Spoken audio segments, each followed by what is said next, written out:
கொல்கத்தா உயர்நீதிமன்ற முன்னாள் நீதிபதி கர்ணன் தற்போது கைது செய்யப்பட்டிருப்பதாக ஒரு தகவல் வந்திருக்கிறது. இது குறித்த விவரங்களை எமது செய்தியாளர் அரவிந்திடம் கேட்டு பெறலாம். அரவிந்த், முன்னாள் நீதிபதி கர்ணன் அவர்கள் சரியாக எப்போது எங்கு வைத்து கைது செய்யப்பட்டார்? கூடுதல் விவரங்களை பதிவு செய்யுங்க அரவிந்த்.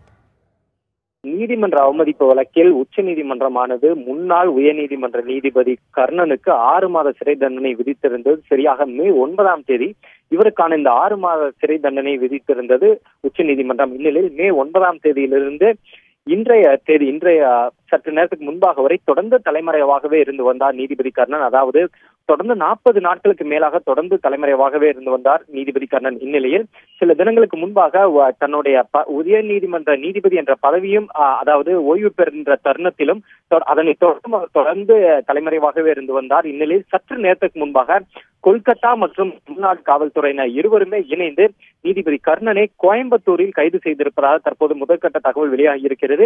சரியாக எந்த இடத்தில் வைத்து கைது செய்தார்கள் என்ற தகவல் தற்போது வரை வெளியாகவில்லை. ஆனால் நீதிபதி கர்ணனை முன்னாள் உயர் நீதிமன்ற நீதிபதி கர்ணனை கோயம்புத்தூரில் வைத்து கைது செய்யப்பட்டிருப்பதாக நமக்கு தகவல் கிடைக்கப்பட்டுள்ளது. இந்த தகவலை தமிழக காவல்துறையினரும் உறுதி செய்திருக்கிறார்கள்.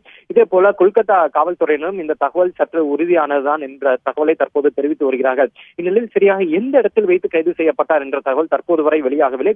தொடர்ந்து இவர் தலைமறைவாகவே இருந்து வந்தார். இந்நிலையில் தற்போது சில நிமிடங்களுக்கு முன்பாக இவர் கைது செய்யப்பட்டிருக்கிறார்.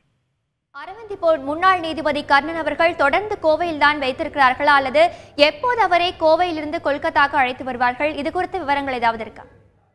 உச்ச நீதிமன்றத்தை பொறுத்தவரை இந்த உத்தரவானது கொல்கத்தா காவல்துறைக்கு தான் அனுப்பப்பட்டிருந்தது. எனவே உடனடியாக கொல்கத்தா காவல்துறையினர், அதாவது மேற்கு வங்க காவல்துறையினர் இவரை உடனடியாக தமிழகத்திலிருந்து அதாவது மேற்கு வங்கத்திற்கு அழைத்து செல்வார்கள் என்றுதான் தெரிகிறது. இந்நிலையில் தற்போதுதான் கைது சம்பவம் நடைபெற்றுள்ளது. குறிப்பாக மற்றொரு இடத்தில் கைது செய்யப்பட்டால், அதாவது தங்களுடைய இடத்தை தாண்டி மற்றொரு இடத்தில் கைது செய்யப்பட்டால் உடனடியாக அவருக்கு டிரான்சிட் எனப்படும் இந்த இடத்திலிருந்து மற்றொரு இடத்திற்கு அழைத்து செல்வதற்கான அந்த ஒரு சில நடைமுறைகள் ஏற்பாடு செய்யப்படும். அதனைத் தொடர்ந்து, ஏனென்றால் பொதுவாக ஒருவரை கைது செய்யப்படும் பட்சத்தில் 24 மணி நேரத்திற்குள்ளாக அவர் ஆஜர்படுத்தப்பட வேண்டும். இந்நிலையில் அவர் தற்போது தமிழகத்தில் கைது செய்யப்பட்டிருப்பதால் உடனடியாக அவரை ஒரு நீதிபதி மேஜிஸ்ட்ரேட் முன்பு ஆஜர்படுத்தப்பட்டு அவருக்கான டிரான்சிட் எனப்படுவது பெறப்படும். அதாவது ஒரு இடத்திலிருந்து மற்றொரு இடத்துக்கு அழைத்து செல்வதற்கான அந்த நடைமுறைக்கான அனுமதி பெறப்படும். அதனைத் தொடர்ந்து அவர் விரைவில் அதாவது கொல்கத்தாக்கு அழைத்து செல்லப்படுவார் என்றுதான் தெரிகிறது. தற்போதைய நிலையில் எப்போது அவர் அழைத்து செல்வார் என்பது தொடர்பான எந்த தகவலும் கிடையாது.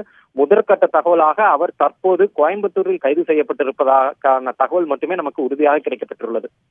ஏற்கனவே நீதிமன்ற அவமதிப்பு வழக்கில் உச்சநீதிமன்றம் முன்னாள் நீதிபதி கர்ணனுக்கு 6 மாத கால சிறை தண்டனை விதித்திருந்தது. தொடர்ந்து நீதிபதி கர்ணன் அவர்கள் தலைமறைவாக இருந்து வந்தார். தற்போது முன்னாள் நீதிபதி கர்ணன் அவர்கள் கோவையில் காவல்துறையினர் கைது செய்திருக்கிறார்கள். இது குறித்த விவரங்களை தந்தமைக்கு நன்றி அரவிந்த்.